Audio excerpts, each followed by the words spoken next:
روژێکە وەکە ئیرۆدا لە هەنگوو قەهرەمانێکی پێشمەرگەیەن لەشکری ڕۆژ جان و گیانی خۆ لەبەر گەلێ خۆدا و پاراستنا خاکە کوردستانە پیرۆزدا لە شەرێ ڕوبروبوونا تونترین ڕێخستنا تەروری لە جیهانێدا داعش گێرا قوربانی و شەهید بوو.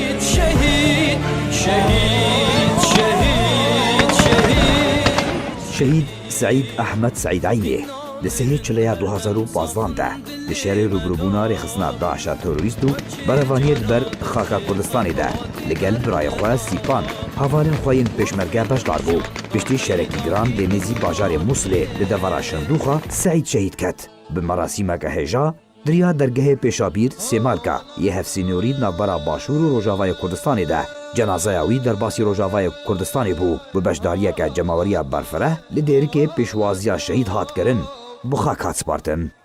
شهيد بنا سعيد وشي شهيدي مي كثير شهيدي كردستان سوري سر اخا كردستاني عم بينين وك باري ديمقراطي كردستاني اركا كيمينة هوية وعجبي ما شي برافاني الشنغالي بكن يا صدام حسين بكن يا الكوماني بكن. باو دایکên Kurdan mîna çiya û sirişta Kurdistanê re çendî birîndar û dilbiêş bin jî dema ku parçeyek ji dilê wan jî were xwestin di ber walê debidin wekî erkekî pîroz û hestekî netewî bi merdî dibêjin kurê min pêşmergeyê gelê xwe bû pîroz beş Kurdistanê re dû bavê şehîd Seîd jî yek ji wan merdan e. îro Seîdê xwe berxek bî ji Kurdistanê re min şerjê kiriye ji Mesûdê Barzanî re gelekî pê serfirazim elhemdulillah şikir ji Xwedê re kurê xwarê kiriye derê zanî cê şeref û namûsê de hatiye kuştin. Ez qurban û min şehîdek de ez nepoşmanim birayê dî jî cihê wî de ye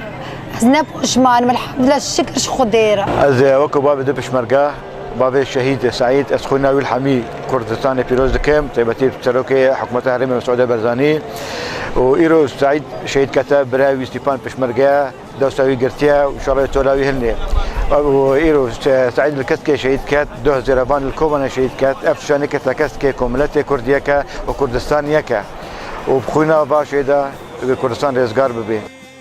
Şehîd Seîd Aynê ji dayîkbûyê bajarê Dêrikê ye ciwanekî çalak bû başdarî di şoreşa Rojavayê Kurdistanê û Sûriyê de lê dijî rejima Sûriyê di bajarê Dêrikê jî dikir li gel birayê xwe Sîpan Ehmed Aynê cihê xwe di nav pêşmergeyên leşkerê roj digirt û piştî şehîdbûna Seîd jî Sîpan tifinga birayê xwe li erdê nehişt hîn jî di erkê xwe de berdewam e.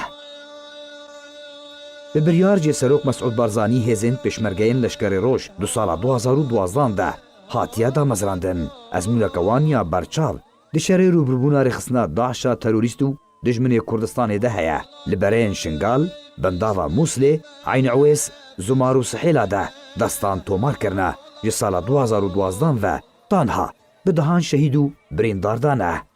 Alî Umar Holatnoy pêşmerge me sîng çeperim